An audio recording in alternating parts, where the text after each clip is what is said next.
یہ بید ظاہر کیا اور اس نے اپنے نزدیک یہ مصلحت دیکھی۔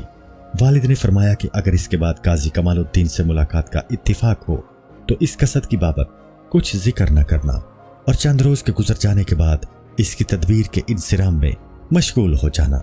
الغرض تھوڑے عرصہ کے بعد مولانا فخر الدین زرادی کے بھتیجے نے، جو قصبہ بیتون میں رہتے تھے، مولانا کو اپنے کار خیر کی تقریب میں طلب کیا۔ مولانا بھتیجے کے کار خیر میں شریک ہونے کے بہانے سے قصبہ بیتون تشریف لے گئے اور وہاں جا کر سفر جہاز کا عزم کر لیا، اور ادھر روانہ ہونے سے پہلی شب کو عشاء کے وقت والد رحمت اللہ علیہ کے پاس تشریف لائے۔ والد نے آپ کو دیکھ کر فرمایا، شاید آپ کا وہ عزم مصمم ہو گیا ہے۔ فرمایا ہاں۔ یہ فرما کر تھوڑی دیر بیٹھے اور رخصت کے وقت 2-3 کا نقرائے آپ نے کاتب حروف کے ہاتھ میں دیے اور اس کے دوسرے روز روانہ ہو گئے۔ جب آپ قصبہ بیتون سے روانہ ہو کر تھانہ پہنچے تو وہاں سے جہاز پر سوار ہونا چاہا۔ جہاز میں سوار ہوتے وقت ایک خط ہارون کی طرف دولت آباد میں روانہ کیا۔ خط کے عنوان میں یہ بیت آپ کے خط مبارک سے لکھی ہوئی تھی، ای نامہ کے اندوہ غم سینہ ماست، اے باد ببر بیگم گزاران برسان۔ یہ خط جو ہمارے سینہ کا اندوہ غم ہے، اسے اے باد سبا لے جا کر میرے غم گساروں کو پہنچا دے۔ جب عزیزوں نے خط کھول کر پڑھا تو خط میں یہ بیت اور لکھی ہوئی تھی، یار آوارگی بسر دارد رفتن حج بہانہ افتاد است۔ یار کو آوارگی کا خیال ہے، حج میں جانے کا صرف بہانہ ہے۔ غرض کے مولانا رحمت اللہ علیہ بے عافیت و سلامت خانہ کعبہ میں پہنچے اور ارکان حج ادا کیے، پھر وہاں سے بغداد کا قصد کیا۔ بزرگان بغداد یعنی علماء مشائخ چونکہ پہلے ہی سن چکے تھے کہ ایک عدیم المثال اور لاجواب بزرگ تشریف لاتے ہیں، سب استقبال کے لیے شہر سے باہر نکلے اور آپ کی خیر مقدم کرنے کو سعادت دارین سمجھا۔ مولانا چند روز تک بغداد میں رہے اور علم حدیث میں خوب بحث ہوئی، یہاں تک کہ آپ تمام علماء بغداد سے فائق و افضل ثابت ہوئے۔ وہاں سے لوٹے تو شہر دہلی میں واپس آنے کی غرض سے جہاز پر سوار ہوئے۔ جہاز میں سلطانی اسباب لدا ہوا تھا اور اس کثرت کے ساتھ لدا ہوا جہاز بوجھل ہو کر غرق ہونے لگا۔ جہاز کے افسر مولانا کی خدمت میں آ کر عرض کرنے لگے کہ جہاز غرق ہوا چاہتا ہے، اگر آپ اجازت دیں تو ہم تھوڑا اسباب نکال کر دریا میں ڈال دیں، جہاز ہلکا ہو جائے گا۔ مولانا نے فرمایا کہ مجھے اور آدمیوں کے اسباب پر کیا تصرف ہے کہ اس کی نسبت کچھ کہہ سکوں یا دریا میں ڈال دینے کا حکم کروں۔ غرض کے مسلح بچھائے قبلہ رخ بیٹھے رہے اور جہاز غرق ہو گیا۔ آپ بھی غرق ہو گئے اور مرتبہ شہادت کو پہنچے رحمت اللہ علیہ۔ السلام علیکم۔ پوری کتاب دیکھنے کے لیے ہمارے یوٹیوب چینل صوفی سما کی پلے لسٹ میں جائیں، یہاں آپ کو مختلف بزرگوں کی کتابیں ملیں گی، اور جو کتاب پوری نہ ہوئی اس پر کام تیزی سے ہو رہا ہے اور ریگولر بیسس پر اپلوڈ ہوتی رہتی ہیں۔ آپ سے گزارش ہے کہ آپ ہمارے یوٹیوب چینل کو سبسکرائب کر لیں اور بیل نوٹیفیکیشن پر کلک کر لیں تاکہ ہماری آنے والی کتابیں آپ کو ملتی رہیں۔ جزاک اللہ خیر۔